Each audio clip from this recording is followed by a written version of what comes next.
চার দফা আবেদনের ভিত্তিতে সুপ্রিম কোর্টের দ্বারস্থ হয়েছিলেন কাদম্বিনীর পরিবার, কিন্তু আবেদন ত্রুটিপূর্ণ হওয়ায় শীর্ষ আদালতে হলো না আরজিকর মামলা শুনানি। আবেদন প্রত্যাহার করে নতুন করে আবেদন করতে বললেন প্রধান বিচারপতি সঞ্জীব খান্না। আজও সুপ্রিম কোর্টে আরজিকরের মতো হেভিওয়েট মামলার কিন্তু শুনানি হলো না। কারণ হিসাবে আজ যখন মামলাটি ওঠে দুপুর 2টোর সময় মামলাটি শুনানি হওয়ার কথা ছিল। বেশ কয়েকটি মামলা পর মামলাটি যখন ওঠে তখন প্রধান বিচারপতি পরিষ্কারভাবে কাদম্বিনীর পরিবারের আইনজীবী করুণা নন্দীকে বলেন যে তিনি যে অ্যাপ্লিকেশনটি করেছেন তাতে বেশ কিছু ত্রুটি আছে, সুতরাং অ্যাপ্লিকেশনটি উইথড্র করে নেওয়া হোক। আরজিকর কাণ্ডে ঠিকমতো তদন্ত করেনি সিবিআই। তরুণী চিকিৎসক ধর্ষণ হত্যায় এখনো অনেকেই তদন্তের বাইরে।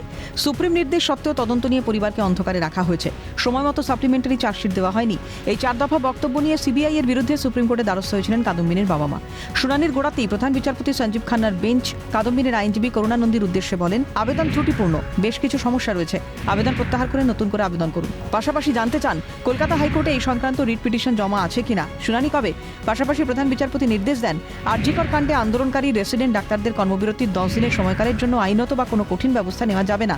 এটিকে কাজ থেকে বিচ্যুতি হিসেবেও ধরা যাবে না। জবাবে কাদম্বিনীর পরিবারের আইনজীবী করুণা নন্দী জানান, কলকাতা হাইকোর্টে রিট পিটিশন আছে, মামলা শুনানি 5ই ফেব্রুয়ারি। সেই সঙ্গে আবেদনকারীর আইনজীবী নতুন করে আবেদনের জন্য 2 দিন সময় চেয়ে নেন। এই মামলা আমাকে মেনশন করার অনুমতি দিন। কাদম্বিনীর আইনজীবীকে উদ্দেশ্য করে বলেন, আগে আবেদন করুন।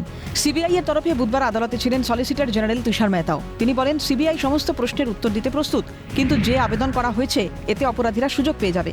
সুপ্রিম কোর্টে কবে হয় আরজিকর মামলা শুনানি, সেটাই এখন দেখার। ইন্দ্রাণী দাশগুপ্তের রিপোর্ট, ক্যালকাটা নিউজ।